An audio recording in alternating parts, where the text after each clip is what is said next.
Before we jump into the next clip, I just want to tell you real quick, we got a new audio network. Go to tyt.com/audio and get all of our new podcasts. So we have a Russian spy that we've caught. It's Mariia Butina. She's been charged. She's one of 26 Russians that have been charged, but she's the sole one that is in custody in the United States of America. Now, the New York Times reported the court documents showing that she was trying to woo Republican politicians. They thought that was an easier mark and that they would be more prone to work with the Russians, and it turns out they were, it appears, very correct. And so there are many pictures of her and with a lot of the Republicans, but I think the National Prayer Breakfast is the one that is not being talked about, that actually in the documents is the most heavily featured. So, but first, let me show you her with other Republicans. Here she is at the launch party of Governor Scott Walker when he was running for president. And she reports back to headquarters from time to time, and we have those documents now. And she thought Walker might have some chance of winning. She was wrong about that. And she thought that he might be happy to work with the Russians. Now that's her conjecture on Walker, but she was pleased to have Walker greet her in Russian. Okay, look, the fact that he knows a second language is a good thing, but she thought this guy's good for us. Now, as it turns out, he turned out to be irrelevant because he was a loser and lost right away in the primaries and bowed down as soon as the Republican donors like the Koch brothers asked him to. But she continued her pursuits. Here she is with some folks from the NRA. And oh, look at that.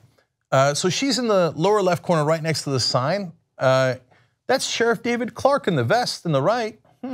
That guy's the one claiming to be a real patriot. You know what it says in the sign? It says, "Welcome to Russia, comrades." Those are gun rights advocates going to Russia, hanging out with Russian agents, and being welcomed as comrades. And Sheriff David Clark says that liberals are what, communists? Okay, right, comrade. They explain in Law and Crime, this sign, which was partially obscured in the photo above, indicated that the group was being welcomed to Russia as comrades, and that group was the NRA. Okay, and here is Mariia Butina, this Russian spy that we caught inside the country with Wayne LaPierre, the head of the NRA. So that seems fairly clear, and there is a lot of talk of the NRA in the documents charging her. There's another group, the National Prayer Breakfast, that I think is even more important and in some ways, well, at least equally insidious. But before we get to that, there is one other person that Mariia Butina actually made contact with, and that was Donald Trump. Now, this was in a public setting. She asked him a question during the campaign.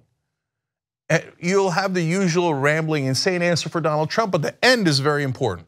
So, and to be fair to him, he doesn't necessarily know that this is a Russian agent. So, let's look at the question and the answer, especially the end of the answer. Yes, ma'am. I'm visiting from Russia, so my question. Putin. Good friend of Obama, Putin. He likes Obama a lot. Go ahead. My question will be about foreign politics. Okay. If you would be elected as a president, what will be your foreign politics, especially in the relationships with my country? And do you want to continue the politics of sanctions that are damaging of both economy, or you have any other ideas? Okay.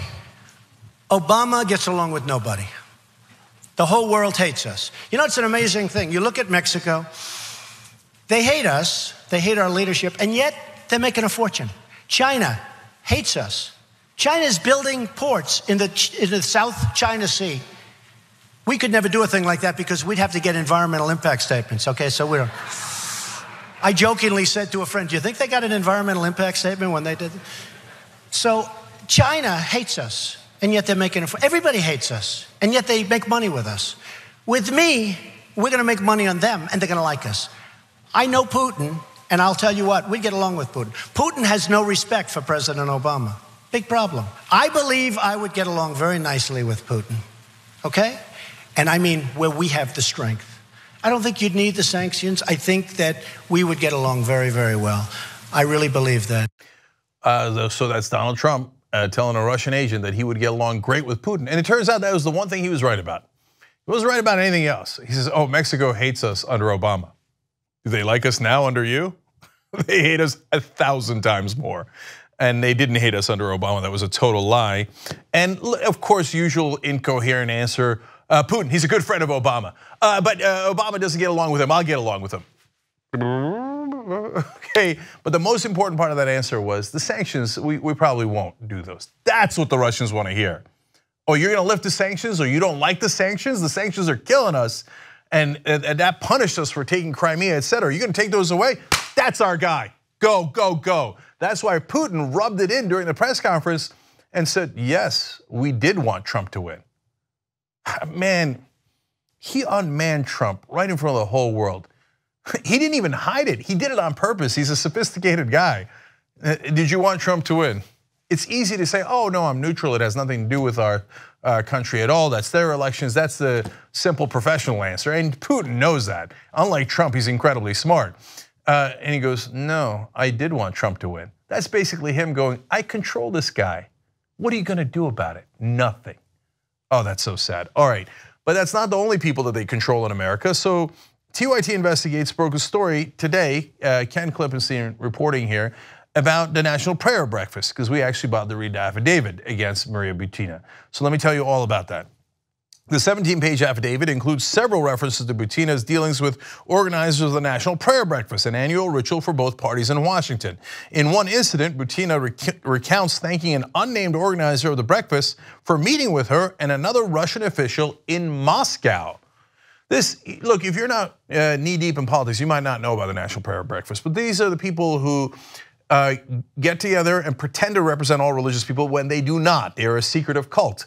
But Democrats go and validate them all the time. It's maddening. It's a way of them saying, oh yeah, I'm super religious too. What crazy cult would you like me to legitimize? Hillary Clinton and others have gone there as well, and it is deeply, deeply frustrating. But it turns out the National Prayer Breakfast people, while saying, hey, if you want to be a real American, come pray with us, are over in Moscow. Well, let's find out more. The affidavit refers to multiple Russian contacts with unnamed individuals associated with the National Prayer Breakfast.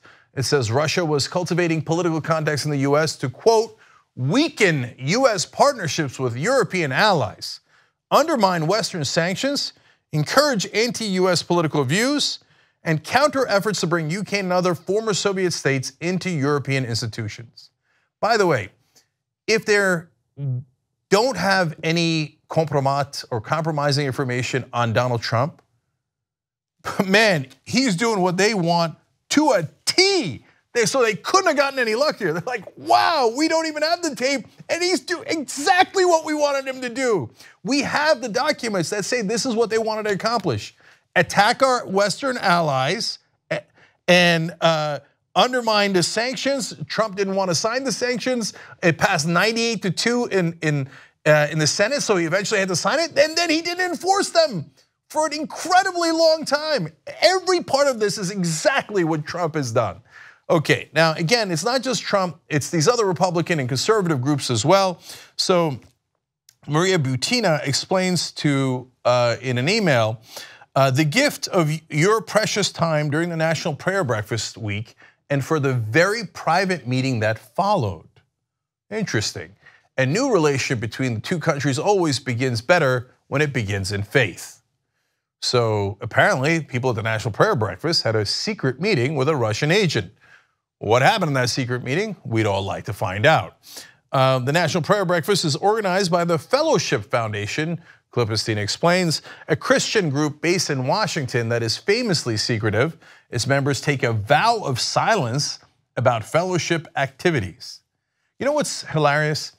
Is that all the conspiracy theorists on the right, they're like, oh, the Illuminati and the Rothschilds, they got secret organizations. No, the secret organizations are right in front of you. It's not a hidden conspiracy, it's out in the open. They go, yeah, we invite politicians to come kiss our ass at the National Prayer Breakfast, even though we're a secretive group that makes everybody take a vow of silence as to what crazy thing we're up to, okay? And I don't know, because it's secret, but yeah, Democrats and Republicans come by, especially Republicans, and they're like, yes, yes, we will have a breakfast with you and we'll pray with you and you're a wonderful, legitimate organization. What are you up to? I don't know, maybe they told the Republicans. They certainly didn't tell the public, but we do know they exist. We do know it's a big deal for politicians to go to, and it turns out it's a way of getting backroom deals done. You wanna know who's actually in power and how they're actually making deals? This is it. So, but we bothered to actually investigate it and point it out. In a lot of the mainstream media, They're very afraid. Oh, it involves religion. Oh, that's super touchy. Don't touch it. Don't touch it. Okay. Sorry, Christian. Sorry, evangelical. Sorry, I didn't even mean to mention it. Of course. Oh, prayer, prayer, prayer. No, no, no. You want to be a good Christian, bless your heart. That's what's great about this country. It's a free country. Be any religion you like. Be as fervent as you like. But if you're getting politicians to do secret deals for your secret organization, yeah, we get to question you. You're not supposed to establish a religion or whatever your other priorities are. And by the way, one of the reports explained that something that they might have in common and why they might find this particular Russian government attractive is that both right-wing zealots, the National Prayer Breakfast here in America and the Russian government are anti-LGBT rights and anti-Islam. They're like, oh, you hate Muslims, you hate gays? Deal, we hate Muslims, we hate gays. Undermine democracy, yeah. I mean, these guys are in favor of theocracy anyway, so what do they care? So let's continue. Back to the reporting of Klippenstein. But federal records show that the fellowship has reported sponsoring 37 trips abroad by individual members of Congress in the last 18 years. 14 of those trips have been by Representative Robert Aderholt of Alabama, co-chair of the 2016 National Prayer Breakfast. Since 2008, Aderholt took 11 out of the 17 trips sponsored by the fellowship. Why does a representative from Alabama care so much about Eastern Europe? That's really weird. Okay, let's find out more. A number of countries to which the fellowship sent Aderholt are in politically volatile or contested regions between Russia and NATO nations. In 2016, the fellowship paid for Aderholt to travel to Belgrade, Serbia, Sarajevo, Bosnia, Zagreb, Croatia, Kiev, Ukraine, and Banja Luka. That trip took place just days after President Trump secured the Republican nomination from May 26th to June 2nd of 2016. Why is the National Prayer Breakfast going and meeting with a Russian agent like Mariia Butina, then sending Republican congressmen all over Eastern Europe, especially after Trump wins the nomination for the Republican Party? Who are they talking to, and what is the point of these trips? Do the people of Alabama really need their representative in Eastern Europe that much? What is he bringing back to them? What in the world are they up to? Like I told you before, this is a 17-page affidavit, and a lot more will be found out in court proceedings as Butina is now charged and will soon be in open court, and then her American collaborators will presumably be identified very, very specifically. So for now, we know what's going on with these particular gentlemen. Klippenstein continues. The Alabama congressman has been sharply critical of allegations that Russia interfered in the US election, having called them the birther issue of the Democratic Party. Look at that. National Prayer Breakfast meets with Russian agents, sends Republican congressmen all over Eastern Europe. They come back and say, oh, the Russians, even though every single intelligence agency says that they did interfere, did not interfere because what? So if you're a reporter in Alabama or Washington, you might want to ask Representative Robert Aderholt, what in God's green earth is he doing in Eastern Europe? And why is he so convinced that the Russians are right and the US government is wrong? It's not just Trump. There's a lot of people involved in this. And Jeff Charlotte, who has spent a long time studying the fellowship and the National Prayer Breakfast Group, says one interesting thing is they said they had a bunch of property in Moscow. Why does the National Prayer Breakfast in America have property in Moscow? It's a good question. And he continued, the National Prayer Group was designed, created, and functions for back channeling. It's a full week-long lobbying festival. Our politicians get lobbied, sometimes apparently by foreign agents, and then they call it prayer. If you're an actual Christian, you should be deeply offended how they're using your religion as a guise for their lobbying. This is the swamp, and they just put a cross on it. 2 easy ways to follow the Young Turks. One is hit the subscribe button down below, then you're a TYT subscriber. And second is ring the bell. And when you do that on YouTube, you're notified of our videos.